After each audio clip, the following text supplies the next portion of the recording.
Concerning nudity, it seems CDPR have made changes. In the Cyberpunk 2077-2018 demo, both male and female V avatars were completely nude, and their genitals were covered with pixelated white boxes. 2077 game director Adam Badovsky explained adding those white boxes to cover up nudity was a tactical decision, as they did not want to be accused of using nudity for shock value or to have its time with the international press sidetracked by conversations about male or female nudity in video games. Badovsky commented that during the presentation, we don't want people to focus on and think about these things. Nudity makes it more believable. That's why we want to have it. There's nothing special in it. Badovsky confirmed that the final version of 2077 will have full nudity, not for shock value, but because it supports one of the most important themes in the cyberpunk genre, transhumanism. The belief that humanity can transcend its current mental and physical form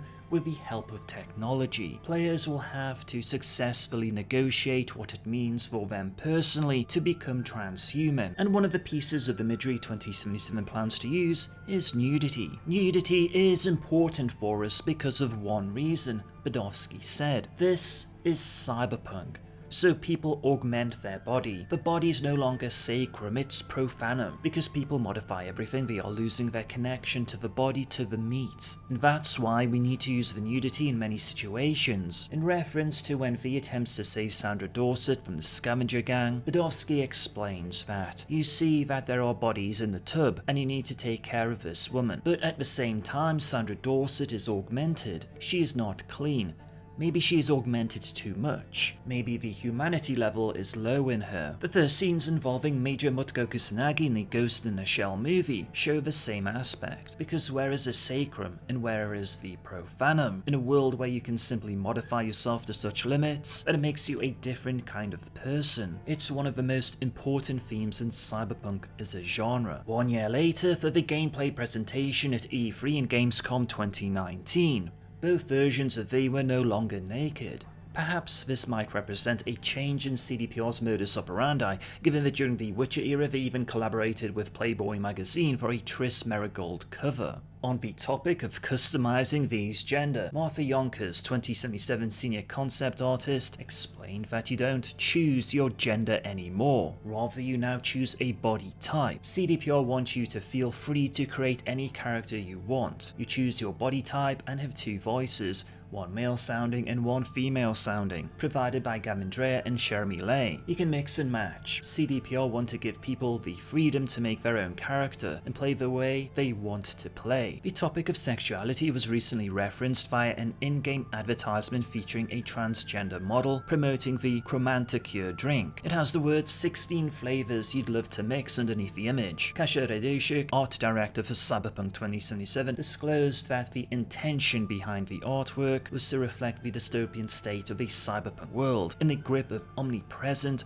all-powerful megacorporations. The world of Cyberpunk 2077 includes many people who are gender non-conforming, some of whom enjoy showing off their bodies in public. They are a demographic group with significant purchasing power, and so megacorporations use their likenesses to sell soft drinks. This shows the sexploitation of those people, and many of 2077's advertisements feature this sexualization. Gender non-conforming people are far more visible in 2077 than they are today. They have money, and so are prime demographic for this kind of targeted advertising. The power of corporations means that everything about that marketing is more overt and aggressive. Radisha continued, "It was a conscious choice on our end to show that in this world where you are a cyberpunk fighting against corporations, that advertisements is what you're fighting against. For her, the fictional advertisement is an effort to increase empathy for the LGBTQ community among video game consumers. We need it," Radishik said. "I honestly think we need it because we need more acceptance in the world, and we need to also show how the goodness of people is so sometimes used against them. And I would really love for the world to change and be a better place for everyone. People need representation, and representation in a good way. In Cyberpunk 2077, CDPR are showing a world where many of the things which may be taboo or unusual today are completely normalized. It's a world where you can go to a Ripper dock and change your body. It's become normal. Mateusz Tomaszkiewicz, 2077 Quest director, explained that the one thing that hurts CDPR the most is when certain individuals imply that CDPR's intentions are somehow deliberately nefarious, and that individuals fail to consider such topics within the context of the game and the cyberpunk genre. CDPR will not change their vision for their games. While feedback is useful, it should never interfere with the vision or values of the game. Mike Pondsmith would comment, "When I look at that advertisement, I don't see it. I see it's not a good drawing of some woman who's got a Coke, and my immediate thought was,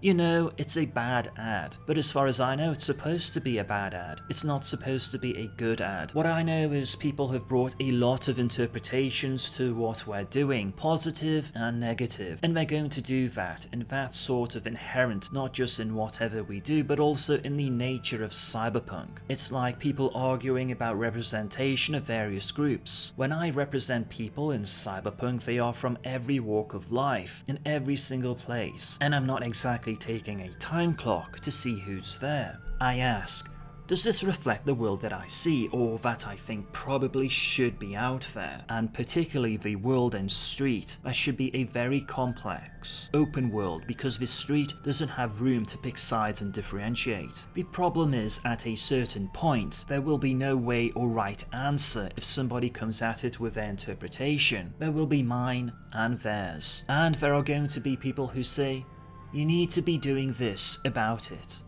And I'm going to say, I'm doing what I do about it. Thank you for chipping in.